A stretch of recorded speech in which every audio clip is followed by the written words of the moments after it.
जय हिंद। नमस्कार साथियों, आप सभी लोगों का मोस्ट वेलकम है आज के इस नए क्लास में। साथियों, आज के इस क्लास में हम सभी लोग पढ़ने वाले हैं बीएसएससी कार्यालय परिचारी भर्ती 2025 के एग्जाम के लिए मोस्ट इम्पोर्टेंट प्रीवियस ईयर के क्वेश्चन को, जो कि साथियों आपके बीएसएससी कार्यालय परिचारी भर्ती 2025 के एग्जाम के लिए काफ़ी इम्पोर्टेंट है। तो आप सभी लोग इस क्लास को बिल्कुल अच्छी तरीके से लास्ट तक देखिएगा और इस क्लास में दिए जाने वाले इन सभी क्वेश्चन को आप अच्छे से जरूर याद कर लीजिएगा, जिससे कि आप अपने एग्जाम में सभी क्वेश्चन को आसानी तरीके से बना पाएंगे। तो चलिए साथियों, क्लास को स्टार्ट करते हैं। उनसे पहले यदि आप इस चैनल पर पहली बार जुड़े हैं तो साथियों आप इस चैनल को सब्सक्राइब कर लीजिए और सब्सक्राइब करके साथियों आप ऑल नोटिफिकेशन को ऑल पे जरूर दबा लीजिए, जिससे कि जब भी कोई नई क्लास हो सबसे पहले क्लास का नोटिफिकेशन आपके पास पहुंच सके। तो साथियों आप इस चैनल को सब्सक्राइब कर लीजिए, साथ ही साथ आप इस क्लास को भी लाइक जरूर कर लीजिएगा। तो चलिए साथियों क्लास को स्टार्ट करते हैं और देखिएगा साथियों क्वेश्चन क्या है। साथियों क्वेश्चन है कि राष्ट्रीय खेल दिवस कब मनाया जाता है। चलिए साथियों आंसर लगाएंगे। ये सभी क्वेश्चन साथियों इंपोर्टेड और सिलेक्टेड क्वेश्चन लिए गए हैं और आपके पेपर में साथियों 100% ये सभी क्वेश्चन आने वाला क्वेश्चन है। आप अच्छे से इन प्रश्न को जरूर याद कर लीजिएगा और बताइएगा कि राष्ट्रीय खेल दिवस ये कब मनाया जाता है। तो याद रखिएगा साथियों, राष्ट्रीय खेल दिवस ये 29 अगस्त को मनाई जाती है। ऑप्शन यहाँ पर आपका बी सही जवाब होगा। अगला प्रश्न देखिएगा साथियों, क्वेश्चन है कि भारत का प्रथम नागरिक कौन होता है। चलिए साथियों आंसर लगाइएगा कि भारत का प्रथम नागरिक कौन होता है। तो भारत का प्रथम नागरिक होता है राष्ट्रपति। ऑप्शन यहाँ पे बी सही जवाब है, राष्ट्रपति होता है, याद रखिएगा। अगला प्रश्न आता है साथियों कि संविधान बनने में कुल खर्च कितना आया था। चलिए बताएंगे साथियों कि संविधान बनने में कुल खर्च कितना आया था। तो याद रखिएगा साथियों, संविधान बनने में कुल 64 लाख रुपए खर्च हुए थे। तो ऑप्शन यहाँ पर आप लोग का बी सही जवाब हो जाएंगे। अगला प्रश्न देखिएगा साथियों, क्वेश्चन है विटामिन सी की कमी से कौन सा रोग होता है। चलिए बताएंगे साथियों विटामिन सी की कमी से कौन सा रोग होता है।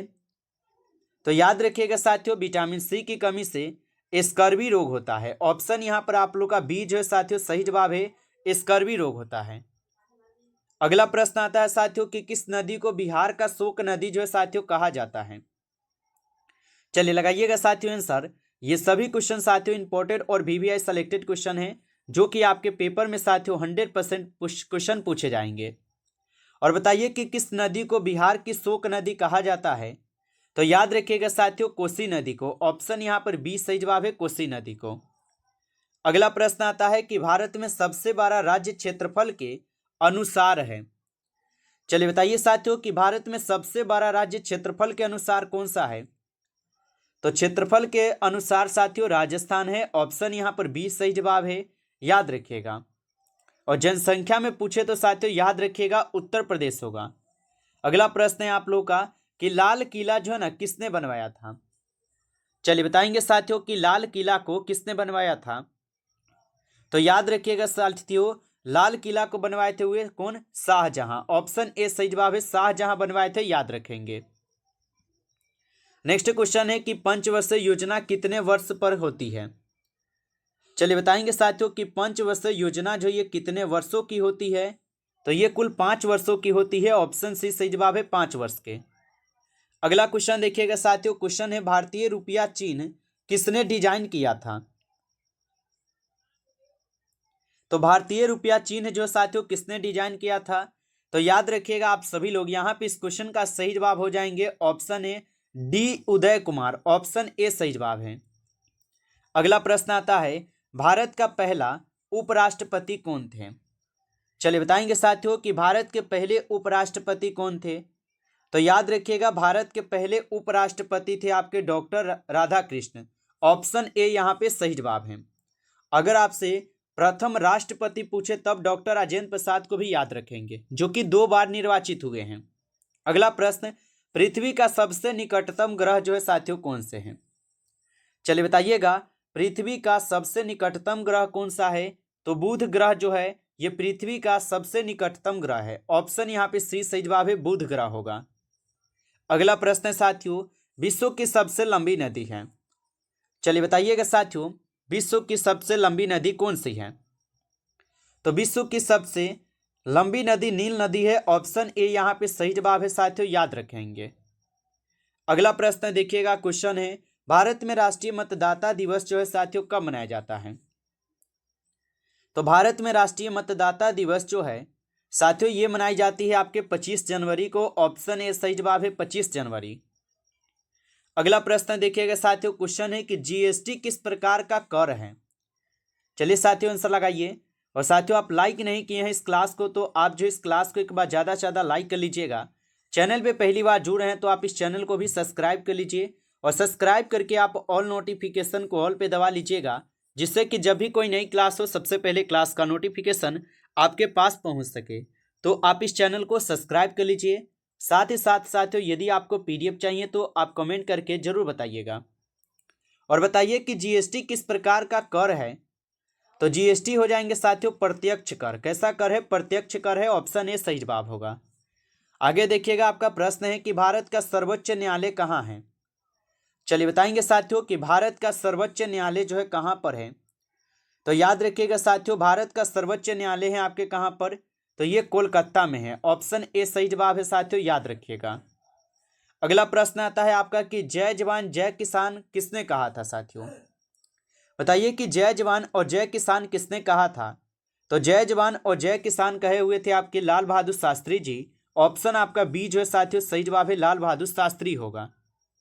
अगला प्रश्न देखिएगा, आपका क्वेश्चन है कि पंचतंत्र किससे संबंधित है? चलिए बताइए साथियों कि पंचतंत्र जो है ये किससे संबंधित है? तो पंचतंत्र जो है ये नीति कथाएं से संबंधित है। किससे है साथियों? नीति कथाएं से है। ऑप्शन ए आपका सही जवाब है। अगला प्रश्न है कि पोलियो किसके कारण होता है? चलिए बताइएगा साथियों कि पोलियो जो है ये किसके कारण होता है? तो याद रखेंगे साथियों, पोलियो जो है ये वायरस के कारण होने वाला रोग है। ऑप्शन बी सही जवाब हो जाएंगे, वायरस के कारण। अगला प्रश्न देखिएगा साथियों, क्वेश्चन है कि नालंदा विश्वविद्यालय किस राज्य में है? चलिए बताएंगे साथियों कि नालंदा विश्वविद्यालय जो ये किस राज्य में है? तो नालंदा विश्वविद्यालय साथियों बिहार राज्य में है। कहां पर है? बिहार में है। ऑप्शन ए सही जवाब है। अगला प्रश्न देखिएगा साथियों, क्वेश्चन है कि सौर मंडल का सबसे छोटा ग्रह जो है ना कौन सा है? चलिए बताइए कि सौर मंडल का सबसे छोटा ग्रह कौन सा है? तो याद रखिएगा साथियों, बुध ग्रह जो है ये सौर मंडल का सबसे छोटा ग्रह है। ऑप्शन ए सही जवाब है, याद रखिएगा। और सबसे बड़ा ग्रह कौन सा है साथियों? कमेंट कीजिए आप सभी लोग। आगे देखिए, क्वेश्चन है कि अशुद्ध शब्द साथियों कौन सा है? यहां से आपको हिंदी के क्वेश्चन मिलेंगे साथियों। और बताइए कि अशुद्ध शब्द जो है ना कौन सा है? तो यहां पर अशुद्ध शब्द हो जाएंगे यहां पर कौन? तो निश्चित। देखिए ये बिल्कुल सही है, लेकिन ये अशुद्ध है, इसलिए ऑप्शन डी सही जवाब है। ऑप्शन डी सही जवाब होगा, निश्चित गलत लिखा गया है। अगला प्रश्न है कि बुरा का विलोम है। चलिए बताइए कि बुरा का विलोम क्या होता है? तो बुरा का होता है अच्छा। ऑप्शन यहां पर आप लोग का सी सही जवाब है, अच्छा होगा। आगे देखिएगा, प्रश्न है कि उदार का समानार्थी होगा। चलिए बताइए साथियों कि उदार का समानार्थी क्या है? तो उदार का समानार्थी हो जाएंगे दयालु। क्या होता है साथियों? दयालु होता है। ऑप्शन बी हो जाएंगे सही जवाब। आगे देखिएगा, आपका प्रश्न है कि रात दिन किस अलंकार का उदाहरण है?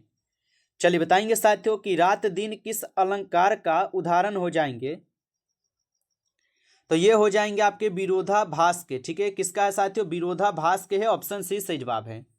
आगे देखिए, प्रश्न है आपका कि काला अक्षर भैंस बराबर का अर्थ है। चलिए बताइए साथियों, तो काला अक्षर भैंस बराबर का अर्थ होता है साथियों यहाँ पर अनपढ़। क्या होता है? अनपढ़ होता है। ऑप्शन बी यहाँ पे सही जवाब होगा। अगला प्रश्न देखेंगे कि निर्माण शब्द में कौन सा उपसर्ग हो। चलिए बताइए कि निर्माण शब्द में कौन सा उपसर्ग का प्रयोग हुआ है? तो निर्माण में आप लोग का नीर क्या है? तो ये उपसर्ग दिया गया है। ऑप्शन ए सही जवाब होगा। आगे देखिएगा साथियों, प्रश्न है कि बारिश का संधि विच्छेद है। चलिए बताइए कि बारिश का संधि विच्छेद क्या होता है? तो बारिश के संधि विच्छेद हो जाएंगे वारी जोर इस। यहां पर आप लोग का क्या है? तो बी सही जवाब है साथियों, याद रखेंगे। आगे देखिएगा, आपका प्रश्न है कि स्वदेश किस प्रकार का शब्द है। चलिए बताइएगा साथियों, स्वदेश किस प्रकार का शब्द है? तो स्वदेश जो है साथियों ये आपके देशज शब्द है, ऑप्शन सी सही जवाब है, देशज होगा। आगे देखेंगे साथियों, क्वेश्चन है कि आकाश का तद्भव रूप है। चलिए बताएंगे आप सभी लोग कि आकाश का तद्भव रूप क्या होता है। तो आकाश का तद्भव रूप होता है आसमान। क्या होता है साथियों? आसमान होता है, ऑप्शन बी सही जवाब है। आगे देखिएगा, आपका प्रश्न है कि कर्मठ का अर्थ है। बताइए कि कर्मठ का अर्थ क्या होता है। तो कर्मठ का अर्थ होता है मेहनती। क्या होता है साथियों? मेहनती होता है, ऑप्शन बी सही जवाब हो जाएंगे, मेहनती, याद रखिएगा। नमस्कार साथियों, इस क्लास में टॉप 30 क्वेश्चन थे जो कि काफ़ी इंपॉर्टेंट और सिलेक्टेड क्वेश्चन थे। ये सभी क्वेश्चन साथियों, यदि आपको ये क्लास अच्छा लगा हो तो आप जो है साथियों इस क्लास को लाइक जरूर कर लीजिएगा। और साथियों चैनल पे पहली बार जुड़ रहे हैं तो आप जो इस चैनल को भी सब्सक्राइब कर लीजिए। सब्सक्राइब करके आप ऑल नोटिफिकेशन को ऑल पे दबा लीजिएगा, जिससे कि जब भी कोई नई क्लास हो सबसे पहले क्लास का नोटिफिकेशन आपके पास पहुंच सके। तो साथियों आप इस चैनल को भी सब्सक्राइब कर लीजिएगा। और साथियों यदि आपको पीडीएफ चाहिए तो आप कमेंट करके जरूर बताइएगा। चलिए साथियों फिर मिलते हैं आपसे एक नेक्स्ट टॉपिक के साथ नेक्स्ट क्लास में। तब तक के लिए जय हिंद, जय भारत।